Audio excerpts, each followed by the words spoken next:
Solía creer que el Día de Acción de Gracias era mágico. No importaba cuán pequeño fuera nuestro apartamento, ni cuán ajustado estuviera mi salario, ese único día al año siempre se sentía más grande que nuestras preocupaciones. En aquel entonces, éramos solo Ana y yo. Trabajaba en 2 empleos, limpiando oficinas al amanecer y sirviendo mesas por la noche, pero cada día de Acción de Gracias, me aseguraba de que nuestra pequeña cocina se convirtiera en un festín. Comenzaba el día temprano, con las ventanas empañadas mientras horneaba un pastel de calabaza desde cero. Pelaba patatas con las manos doloridas y asaba un pollo porque un pavo era demasiado caro, cantando junto a la radio para mantener el silencio a raya. Ana se sentaba en la encimera, con la barbilla apoyada en sus pequeñas manos, observando cada movimiento como si fuera magia. «Huele como un cuento de hadas, mamá», dijo una vez, con sus grandes ojos marrones abiertos de asombro. Recuerdo haber reído, una risa real y honesta que calentaba los huecos dentro de mí. En ese momento, el mundo exterior, las facturas atrasadas, los zapatos de segunda mano, la soledad, desaparecía. Todo lo que importaba era su sonrisa. Año tras año, sin importar cuán cansada estuviera, mantuve viva la tradición.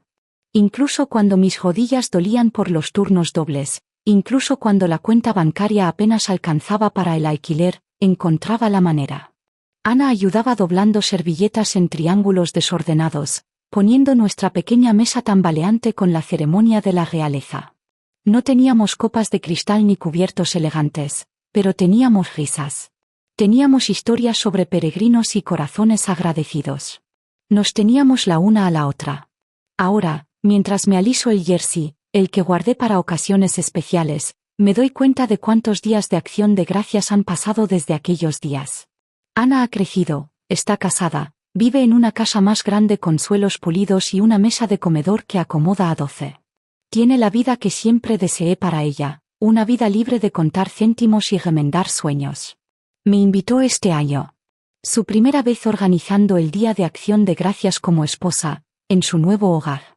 Preparé un tarro de salsa de arándanos casera, como en los viejos tiempos, envuelto cuidadosamente en una servilleta para que no se rompiera. Debería sentirme orgullosa. Debería estar encantada. Y, sin embargo, en algún lugar profundo dentro de mí, un dolor se agita. Un susurro silencioso de que tal vez, solo tal vez, este Día de Acción de Gracias no se sentirá exactamente igual. La casa de Ana estaba cálida y bulliciosa cuando llegué, el aroma del pavo asado y las batatas dulces derramándose en el aire como una vieja canción que solía conocer de memoria. Su esposo, Daniel, me saludó en la puerta con un abrazo rápido antes de correr de vuelta a la cocina, donde las voces y las risas se entrelazaban en un nudo animado. «Mamá», llamó Ana, radiante mientras se secaba las manos en un delantal de lino impecable. «Entra, siéntate, debes estar congelada». Sonreí y entré, cuidando de no ensuciar los brillantes suelos de madera con nieve. Su hogar era hermoso, elegante, moderno, lleno de colores suaves y toques que parecían caros. Nada que ver con los apartamentos estrechos y los muebles de segunda mano de la infancia de Ana. Esta era la vida que había soñado que algún día tendría. Alrededor de la mesa del comedor, los padres de Daniel ya estaban acomodados. Su madre, la señora Vargas, Carmen, como insistió que la llamara, estaba sentada con aire digno en la cabecera de la mesa, charlando animadamente con Daniel sobre planes navideños. Sus perlas brillaban bajo la lámpara de araña, su voz confiada, practicada. Ofrecí una sonrisa educada mientras tomaba asiento en el extremo opuesto, doblando las manos cuidadosamente en mi regazo. La cena comenzó con la charla habitual, el tintineo de las copas, bromas sobre calorías y sobras. Ana desapareció en la cocina y regresó con el pavo dorado y reluciente, descansando orgullosamente sobre una tabla de madera. Todos aplaudieron ligeramente. Ella rió, con las mejillas rosadas de orgullo, y tomó el cuchillo de trinchar. «Esto es para ti, mamá», dijo Ana alegremente, mirando a Carmen con un brillo en los ojos. «Te mereces el mejor corte». Cortó un pedazo grueso y jugoso del pecho y lo colocó cuidadosamente en el plato de Carmen, adornándolo con una ramita de romero como si estuviera sirviendo a una reina. Carmen sonrió con aprobación, descansando una mano bien cuidada en la muñeca de Ana por un momento, un intercambio silencioso de satisfacción. Ana continuó cortando, distribuyendo generosas y perfectas rebanadas alrededor de la mesa, cuidando de servir a Daniel a continuación, luego a su padre, luego a algunos de sus amigos cercanos. Las risas subían y bajaban como olas a mi alrededor. Los platos se llenaban con carne tierna, relleno mantecoso, arándanos brillantes. Finalmente, se giró hacia mí, casi como un pensamiento tardío. Cortó algunos restos de los bordes, pedazos irregulares, secos, adheridos obstinadamente al hueso, y los puso en un pequeño plato auxiliar. Sin romero. Sin ceremonia. Lo pasó por la mesa hacia mí sin mirar, su atención ya volviendo a Carmen. Tomé el plato con manos firmes, mi sonrisa nunca vaciló. Nadie pareció notarlo. Ni Daniel, ocupado sirviendo vino. Ni Carmen, elogiando los acompañamientos. Ni Ana, que reía por algo que había dicho su suegro. Los sonidos de los cubiertos y las risas llenaban el aire, pero a mi alrededor, un silencio terrible y doloroso florecía. Coloqué un pedazo de pavo en mi plato, cortándolo en trozos más pequeños, fingiendo no ver cómo se desmoronaba bajo el cuchillo. Dentro de mí, algo frágil se movió. Una grieta pequeña, casi imperceptible. Pero por fuera, sonreí. Tomé un sorbo lento de agua. Asentí a las bromas, fingí escuchar, reír, pertenecer. Más tarde, cuando la comida terminó y las sillas rasparon contra el suelo, doblé mi servilleta cuidadosamente sobre mi plato vacío. Me levanté, alisando mi jersey, alcanzando mi abrigo. Nadie levantó la mirada. Sin decir una palabra, salí al aire frío de la noche.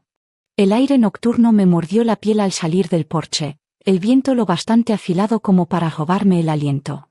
Me ajusté el abrigo y seguí caminando, mis pasos amortiguados por la suave capa de nieve. Un extraño silencio me seguía, como si incluso el mundo no tuviera nada más que decir. Mientras caminaba, los recuerdos se aferraban a mí como viejas cicatrices.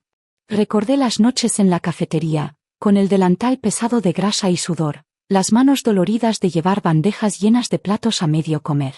Turnos de cierre que se prolongaban más allá de la medianoche, solo para tomar el autobús de la madrugada para limpiar edificios de oficinas antes de que el sol siquiera pensara en salir. Hubo inviernos en los que usé el mismo abrigo durante 3 años seguidos, remendando las costuras con dedos temblorosos porque Ana necesitaba una chaqueta de invierno adecuada, algo lo bastante cálido para el frío cortante. Recordé el año en que cumplió 16 y soñaba con una fiesta de quinceañera como las chicas de su escuela. Vendí el collar de oro que mi madre me había dado cuando cumplí 18, una cosa pequeña y delicada que alguna vez creí que le pasaría a Ana algún día. Compró suficientes globos y alquiló un pequeño salón en el centro. Ana giró en su vestido nuevo bajo las luces de hadas baratas, riendo, radiante. Nunca supo el costo. Nunca quise que lo supiera. Cuando entró en la universidad, tomé un tercer empleo los fines de semana, fregando suelos de hospitales para que sus cheques de matrícula no rebotaran. Comí sándwiches de mantequilla de cacahuete y tomé café instantáneo durante meses, ahorrando céntimos en cada compra de supermercado solo para mantener sus libros pagados, su dormitorio abastecido. Y cuando se comprometió, vi cómo los números en mi cuenta de ahorros se desvanecían como agua entre las manos. Pedí un préstamo contra mi plan de jubilación, lo poco que había logrado construir, para ayudar a pagar la boda. Encajes y lino, arreglos florales, un vestido blanco que brillaba bajo las lámparas de araña. Me senté en un rincón esa noche, sosteniendo mi copa de champán tibio, y me dije que valía la pena solo por verla feliz. Todo lo que tenía, cada sueño que dejé de lado, cada oración silenciosa susurrada en la oscuridad de noches agotadas, se lo entregué, envuelto en cintas invisibles de sacrificio. Nunca se me ocurrió que podría llegar un día en que nada de eso importara. Que el amor tan cuidadosamente cultivado podría un día ser medido por el peso de un trozo de pavo en un plato. Seguí caminando, el frío cortando a través de la lana de mi abrigo. No sabía a dónde iba. Solo sabía que no podía volver atrás. No ahora. Fue unas semanas antes del Día de Acción de Gracias cuando noté por primera vez el cambio. Ana había comenzado a mencionar a Carmen más a menudo, cosas pequeñas, deslizadas casualmente en la conversación. Como Carmen conocía los mejores maridajes de vino, como la familia de Carmen tenía una hermosa casa de verano en la costa, como Carmen había prometido ayudarles algún día cuando necesitaran un lugar más grande. Sonreí en ese momento, atribuyéndolo a la novedad del matrimonio, la mezcla de familias. Pero ahora, caminando sola bajo el cielo invernal quebradizo, las piezas encajaron con una claridad dolorosa. No estaba destinada a ser parte de esta nueva vida que ella estaba construyendo. Era una reliquia de un pasado que ya no necesitaba, una mujer cuyos ahorros se habían gastado, cuyas manos se habían vuelto ásperas por el trabajo, cuyo nombre no llevaba promesas de herencia ni ventaja. Carmen, con su pensión ordenada, su segunda casa junto al mar, su círculo social pulido, Carmen ofrecía más que historias de rodillas raspadas y navidades de ganga. Carmen podía abrir puertas que yo, con mis manos callosas y mi apartamento modesto, nunca podría alcanzar. Tal vez por eso, en la mesa esta noche, había sido tan fácil para Ana pasar de largo por mí. Cortar el mejor trozo para alguien que aún podía ofrecerle algo. Alguien que venía envuelto en posibilidades y estatus. ¿Y yo? Había dado todo lo que tenía para dar.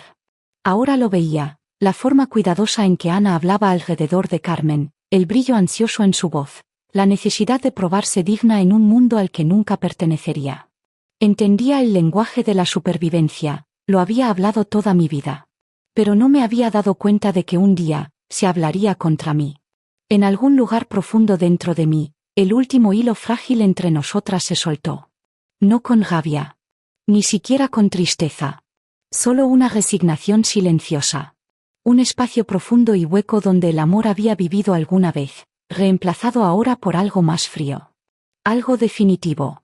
Me detuve y miré al cielo, negro y afilado con estrellas. En algún lugar, la gente reía sobre tartas y café, como solíamos hacer. Pero esta noche, estaba sola.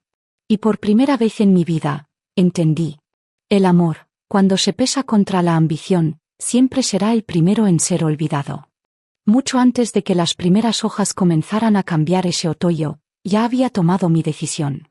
Fue una mañana como cualquier otra, fresca, gris, del tipo que olía vagamente a tierra húmeda y cambio por venir, cuando me senté en mi vieja mesa de cocina y firmé los papeles. Mi pequeña casa, la que Ana había dado sus primeros pasos en un suelo de linóleo agrietado, la de los cumpleaños celebrados con pasteles torcidos y velas de segunda mano, ya no sería mía. La había vendido. No porque lo necesitara. No porque me obligaran. Porque en algún lugar, en la parte obstinada de mí que aún sabía mi propio valor, me di cuenta de que merecía elegir cómo terminaba mi historia. El dinero de la venta estaba seguro, guardado fuera de alcance. No en una cuenta de ahorro simple, no envuelto con nombres que no eran míos. Me había reunido con una mujer tranquila y seria en una oficina iluminada por el sol en el centro, donde creamos una pequeña fundación, modesta pero sólida, dedicada a mujeres como yo. Mujeres que habían trabajado hasta desgastar sus dedos criando a otros. Mujeres que habían sobrevivido a la utilidad a los ojos de sus familias. Mujeres que, contra todo pronóstico, aún se atrevían a soñar con nuevos comienzos. El papeleo fue simple. Limpio. Definitivo. El nombre de mi hija no apareció ni una vez. Nunca se trató de venganza. Se trataba de reconocer finalmente la verdad. Mis sacrificios habían sido mi elección, no mi deuda. Sentada allí, mientras la abogada cerraba el bolígrafo y me daba la mano, no sentía arrepentimiento. Sentí algo más tranquilo, más fuerte, como si se hubiera abierto una ventana después de años de respirar aire viciado. Cuando Ana viniera buscando, ya fuera el próximo año, o dentro de 10, no habría casa esperando para ser transferida. No habría herencia para reclamar. Solo habría recuerdos. Y esos, ya los había entregado el momento en que ella miró más allá de mí esta noche en su mesa de cena. Mientras metía mis manos enguantadas en los bolsillos y caminaba más profundamente en la noche, una pequeña, casi imperceptible sonrisa tiró de las comisuras de mi boca. Ella había elegido su futuro. Y silenciosamente, sin ceremonia. Yo había elegido el mío. La puerta principal se cerró detrás de mí con un sonido tan suave que podría no haber sido nada. Nadie llamó tras de mí. No hubo pasos apresurados por el pasillo. Ninguna voz rompió el cálido resplandor de la casa para preguntar a dónde iba. Me quedé un momento en el porche, el frío filtrándose rápidamente en el cuero fino de mis zapatos. Mi aliento se elevaba en delicadas nubes frente a mí, como si la noche misma intentara susurrar algo que ya sabía. Me ajusté el abrigo y comencé a bajar por el camino de entrada, un paso lento y firme tras otro. No había ira ardiendo en mi pecho. Ningún impulso de girar, de exigir explicaciones o disculpas. ¿De qué serviría? Algunas distancias ya no podían cruzarse con palabras. No necesitaba una escena. No necesitaba voces elevadas, puertas golpeadas, ni el pesado silencio de personas demasiado avergonzadas para hablar.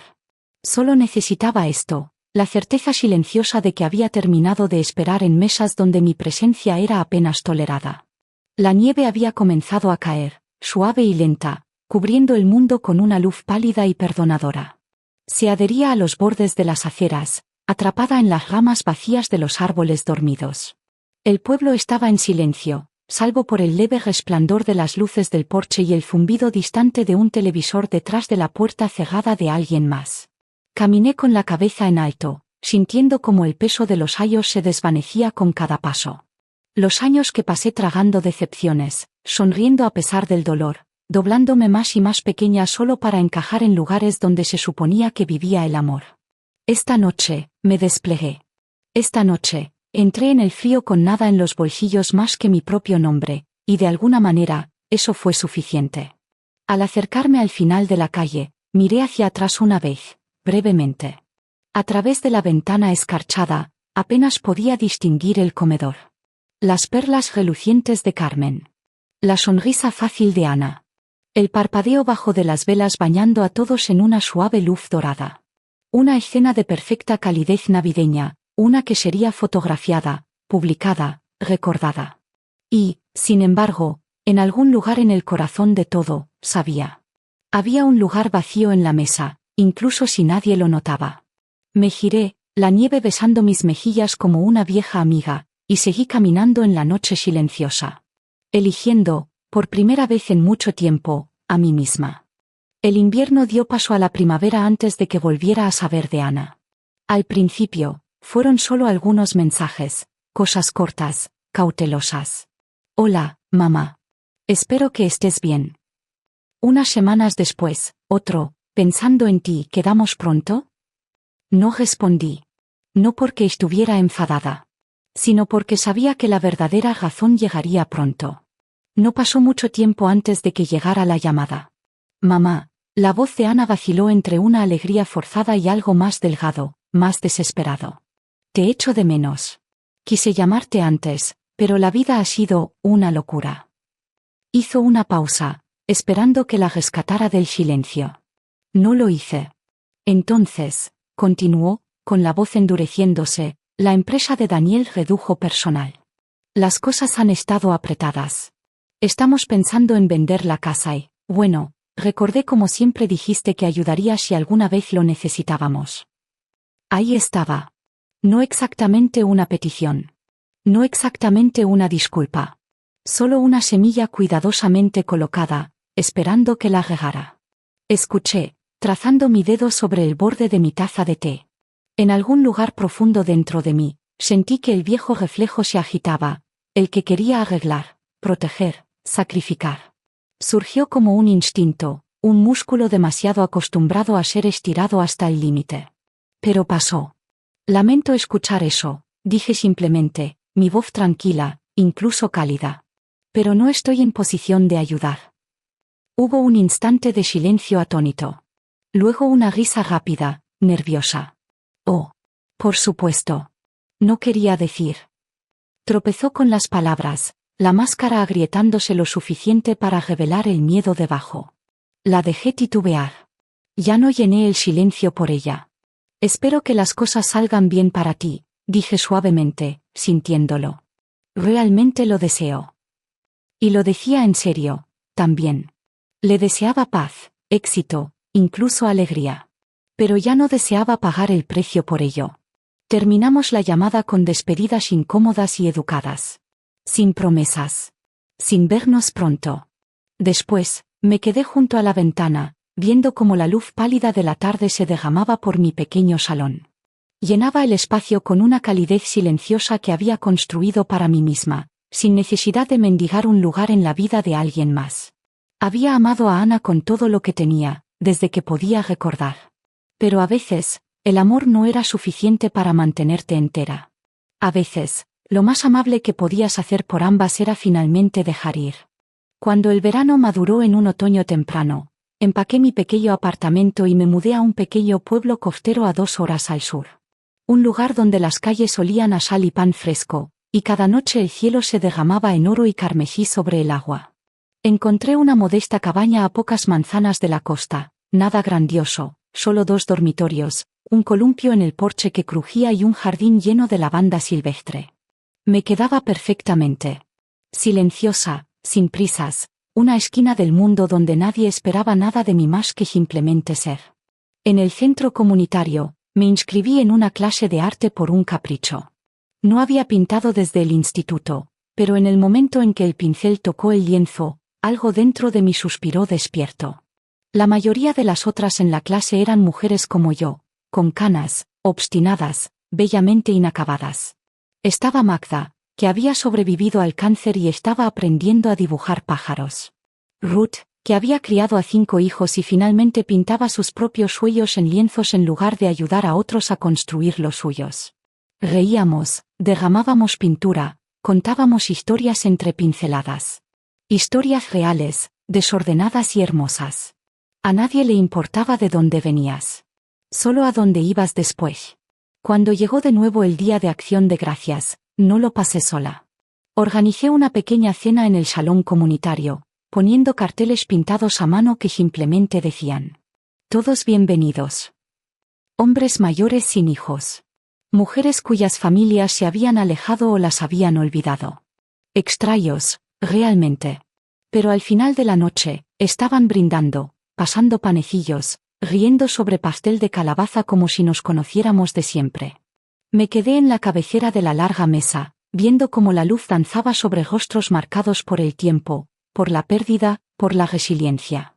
Nadie esperaba ser servido primero. Nadie era medido por lo que podía dar o tomar. Cortamos el pavo juntos, riendo de nuestras manos torpes, nuestros pedazos rotos encajando para formar algo completo. Y por primera vez en mucho tiempo, entendí algo simple, entero y verdadero. La familia no siempre es la gente con la que naces. A veces, la familia es la mesa que eliges construir tú misma. A veces, tarde en la noche, cuando el pueblo se ha plegado en el silencio y el único sonido es el suave chapoteo del océano contra la costa, me siento junto a mi ventana y pienso en todas las formas en que el amor puede cambiar.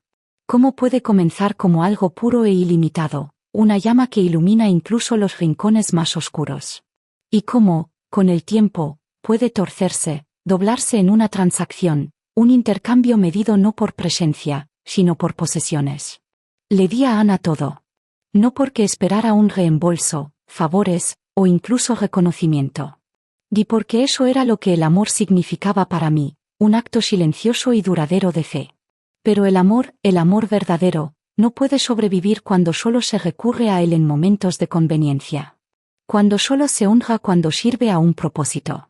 Cuando se pesa contra cuentas bancarias y líneas de propiedad. El amor verdadero valora la presencia. Valora los pequeños momentos invisibles, las rodillas raspadas vendadas sin quejas, los cumpleaños ahorrados en billetes arrugados, la forma en que una madre se pliega más pequeña solo para darle a su hija espacio para crecer. No pregunta qué tienes para ofrecer. Solo pide que estés presente. El mundo no siempre recompensa ese tipo de amor. A veces, lo olvida. A veces, lo reemplaza. A veces, te entrega un plato de restos y espera que sonrías. Y está bien. Porque el amor verdadero, no necesita ser recompensado. Pero tampoco tiene que quedarse donde ya no se ve. Lo aprendí de la manera difícil. Y estoy agradecida por ello. Estos días, mi vida está cosida con cosas más simples, paseos matutinos junto al mar, pinturas desordenadas que me hacen reír, cenas llenas de extraños que se convirtieron en familia porque nos elegimos libremente. No hay un reloj de oro esperándome al final de este camino.